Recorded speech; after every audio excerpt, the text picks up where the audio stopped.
Hey, hello. This is episode 3. Oh my God, I can't even believe I made it to episode 3. But I'm doing this one in my car today because I know tomorrow is going to be a super intense day. So I'm kind of, tomorrow in real life, today is today for you, which is Friday, which means it's Framework Friday. Okay, so when I kind of gave you my story earlier in the week, it's my origin story, right? It's my personal hero story. And the hero story is a framework. The hero story is something that was identified by Joseph Campbell, wrote a great book on it, The Hero's Story, The Hero's Journey, rather.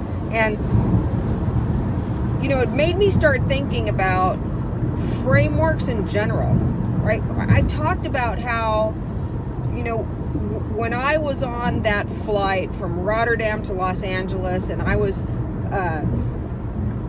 thought I lost an earring for a minute, and I was trying to figure out, okay, I've got another strategy for a new client to do, and I was nervous. I'm always nervous going into a new client engagement, but I was nervous because I was like, wow, this is an industry I don't really know. I'm gonna have to learn this whole thing. I talked about how I would study so hard. I would put so much knowledge in my brain about the industry and the customer and the company and all this stuff so that I could, you know, feel like I was being smart. But then what I realized when I was on that flight, I was kind of thinking through like, all right, well, here I am back at the beginning again, new company, new strategy, where do I start? And I knew that I always need to start with the customer. You always start with the customer. Who's the customer? Question number one. But then as I was thinking through those things, I told you everything started to click. Like all of these different, you know, these 9 elements I've told you about all started coming together.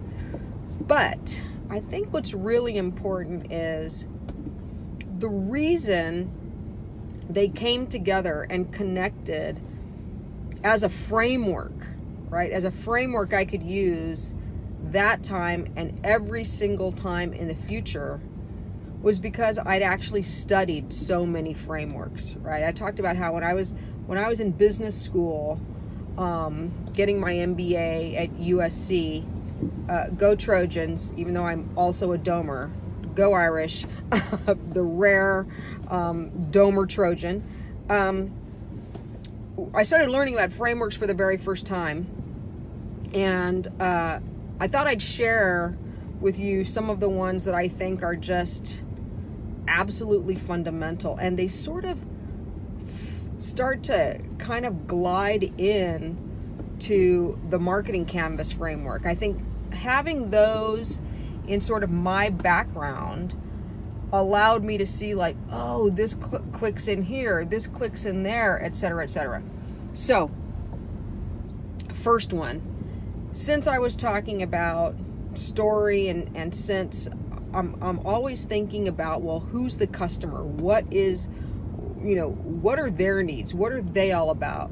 You know, a framework that you absolutely need to do, and I just put together this last weekend my 10 favorite persona templates. But having a persona template or framework is really important because just by going through the motions of populating your persona, also called an avatar, or your ideal customer, but going through the discipline of doing that informs you quite a lot about your target customer.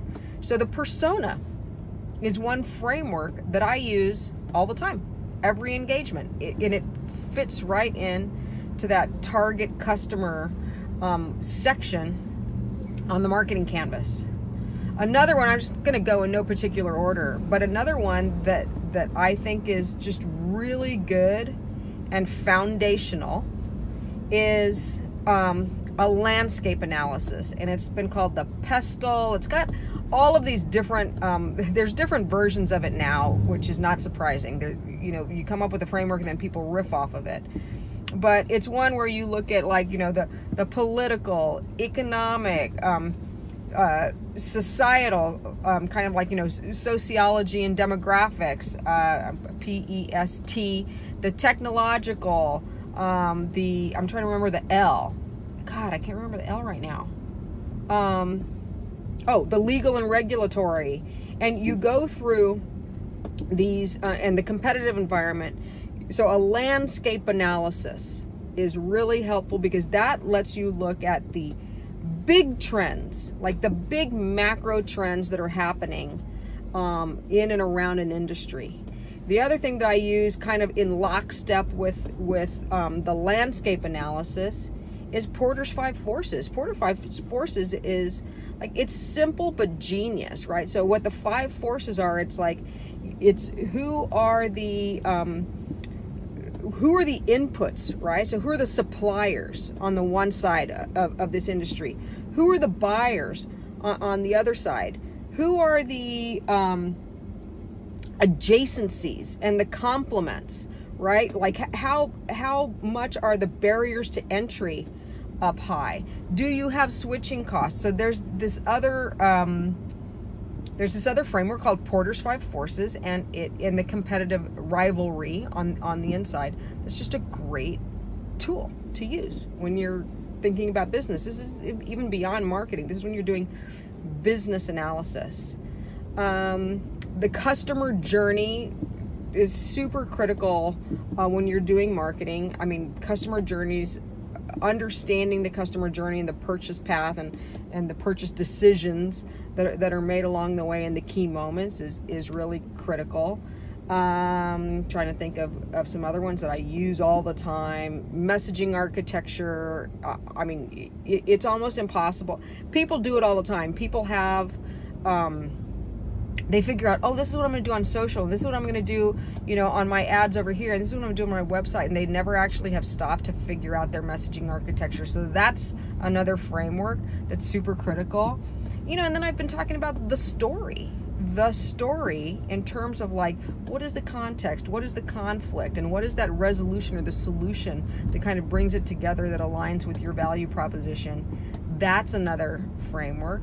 And then I'd be remiss if I didn't mention kind of the business model canvas, right? The business model canvas I was using quite a bit when I had a startup and was also advising other startups. And it helps you look at what are different business models that might be good for this particular business, because there's always more than one. So it gave you this flexibility and a tool to be highly iterative. So what I wanted to do today really was start to introduce different frameworks that I will be going through and reviewing in the coming weeks. But I also wanted to connect the dots, that it's when you get really conversant in these frameworks, the reason frameworks exist and the reason they stay around is because they work, right? They are frames of looking at things that work, right?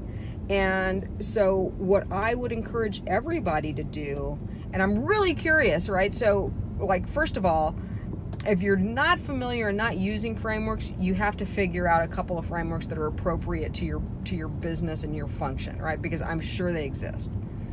But secondly, I'm super interested in what frameworks are you using in your business? What are your go-to frameworks? Because that's something that I want to talk about here over the coming weeks and as this podcast grows. And I'd love to even, talk to different people about the frameworks that they find really useful. It was, for me, studying these frameworks, understanding them, using them over and over again with different clients that I advised, I think put me in the position that I was able to finally, when everything sort of clicked together, go like, aha, I see the pattern. I see why this thing has worked over and over again. Having that pattern and knowing that it works over and over again gave me the confidence, right, that it doesn't really matter what industry or what business I'm advising on. It's really about, do I have the discipline to go through these 9 elements, right, of what a good marketing strategy is going to consist of, do the homework, and trust the process, which now I do. But if you trust the process, you'll get the result. It's that simple. So that is what I wanted to talk about today on Framework Friday, hashtag Framework Friday, my new thing. But hey, do me a favor, please drop me a comment if you're using frameworks. Drop me questions. I want this to be kind of a two-way dialogue. I appreciate you for listening and chiming in. So please like, subscribe, thumbs up, whatever is the right thing for you to do where you're watching this. The podcast is now live at Anchor FM /usable marketing. There is a channel on YouTube. I'm posting these on my official Ginger Zumeda HQ Facebook page, and there's a website coming too. It's not live yet, but usablemarketingpodcast.com is coming your way soon, and that'll have the archive of all of these podcasts. So thank you, and I'll see you tomorrow.